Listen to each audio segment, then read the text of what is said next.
سلام طعنا هبل كوراتن فتواتن تخاتلت مدب سبوين تايمس لمون كم تلمود نساعة الزحرنا يوم حاد صرتن اوانون زولنا زيناتات حزنا لكم مسينا لنا نسنا مكتالكم نعدمه فلما عندنا تاتهم نبخم كنبل زوبا معرف تقرأ أكل تقرأ مخوانو فيدرال منجست زوسنا لحبريتا نحيل تاتم حرب قطع وليدو زرزرو كسميهم أبي مانجو فيدرال منجست تقرأ انتو اللي عزنا بركوينات نمهدا سراوي تقرأ تغزات إروم كابزنا بروز ألمتي ندحريت من صحابو تمال عماسي حبريتا بس حنا الله أبز قداون زرزر حبريتا كنا كافلوكم هنا ليتنا الجنرال تادس ورد ونا أبوانا وكنا تقرأ أدهبو سفح زبالة مبرهي هبولو انتي بلا مدلونا بصوفيهم حدا خلطن دابلنا باخم كقرب يوم لايك كومنت شير سبسكرايب مقبرات زنقو ببزر لكم وصلنا يتقان حيتي كبرلنا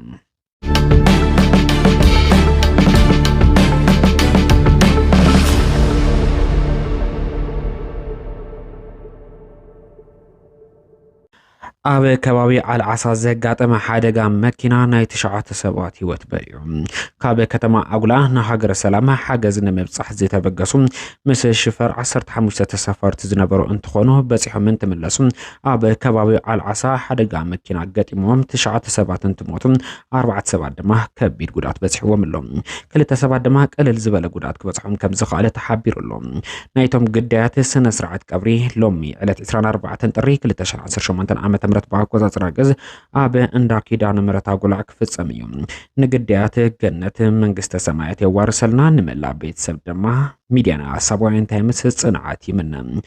كابر كبه حزب منجستن وردا صروان برتاز رخبنا يو حبريتا يوم طلبات تግራይ ግልጽ እዩ ዝተመዛበለን ዝተሰደደን ናብ ቦታኡ ክምለስም ግዛኣታዊ ሓድነት ትግራይ እውን ክረጋገጽ ይግባእ ክብል ፕሬዝዳንት ግዚያዊ ምምሕዳር ትግራይ ሌተናል ጀነራል ታደሰ ወረደ ገሊጹ ፕሬዝዳንት ግዚያዊ ምምሕዳር ትግራይ ሌተናል ጀነራል ታደሰ ወረደ ኣዋናው ኩነታት ኣመልኪቶም ኣብ ዝሃብዎ ስፍሕ ዝበለ መብርሂ ዘሎ ኩነታት ናብ ሙሉእ ኩናት ዘሰጋገር ኣይኾነን ናብ ምዝራብ ክንኣቱ ንኽእል ኢና ክብሉ ጠቒሶም ኣለዉ እቶም ፕሬዝዳንት أب هلو كنتا تقرأ أدهيبهم تمالي مستقرأ تلفزيون أب زنبرم سفح زبالة صانحيت بركز زوال نتبتات زلعلون تخونو كان قاند زبالنا يوم كم زسعب نابخم كنبلوم حزز الله كند زخاد يخيد كن وصان كن سقرونينا مفتح الساقامات زرب ما أخالنا تقبره زخاد اللو كنتات كم جزي يوم محدار تقرأ ناتسرح اليوم زلنا اللو كنتات الساقامات تمزابلتنان جزاتا وحدنا تقرأ تزي تفتحو 00 نابو كينات كنعاتو زخال الوالا كوانتو خونم نمفتح زحقسو زممعنات بريتوريا نمزراب عدل زفترو كوناتات كسع زحالو جنه نازمت كام أقداسي كولو تقيسوم اللوم كند زكال كن كدلينا كولو زغالصو اتوم جنرال كام تግራይ ኩናትን ግጭትን አማራጽ ከውን ቦ ዝፍታህ ነገራት ከይህሉ ኩናት መወዳቱ ዘተሰለ ዝኾነ ቀዲሙ ልዝብክ ግበር እና ጻዕርና መጽናይና ዝበለ እቲ ጀነራል ህዝውን ከቀጽል ይክብል ተقيسሎም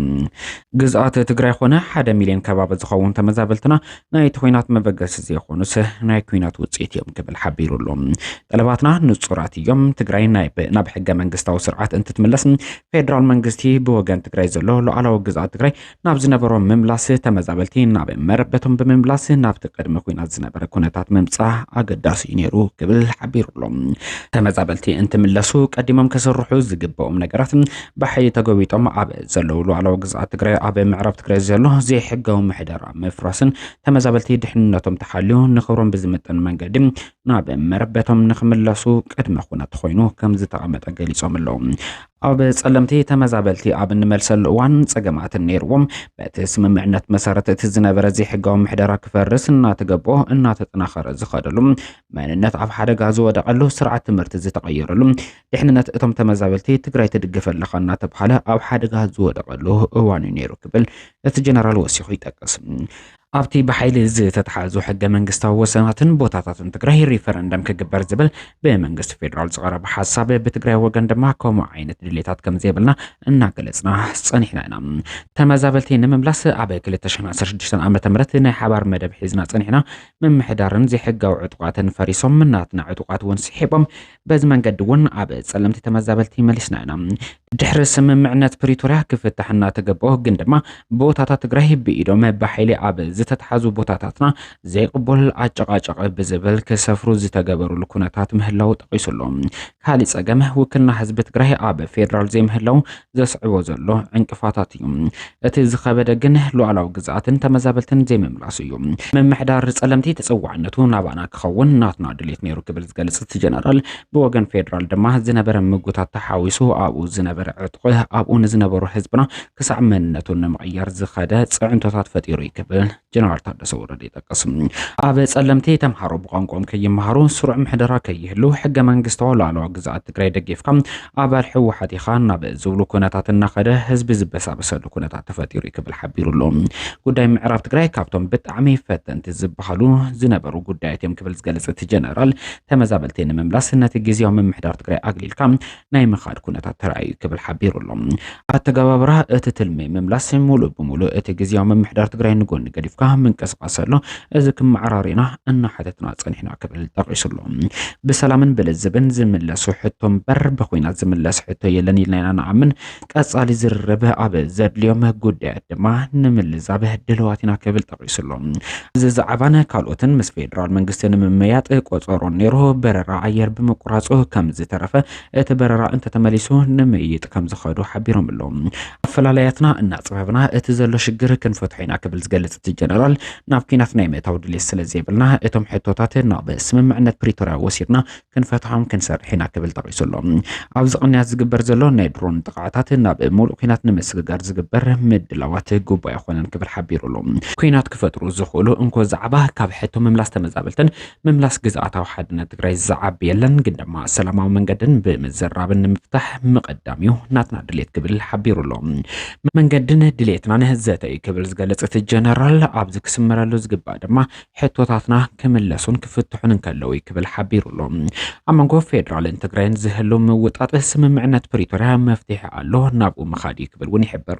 ኣብ ኩናት ንምኻድ ድሌት የብልናን ዝበሉ እቶም ጀነራል እቲ ናብ ጸለምቲ ተንቀሳቂሱ ዝነበረ ሓይልና ክንመልሶ ከለና ንሰላም ኮነ ንምዝራብ ዘለና ድሌት ክንደየናይ ምዃኑ ዘመላኽት ክብል ሓቢሩሎም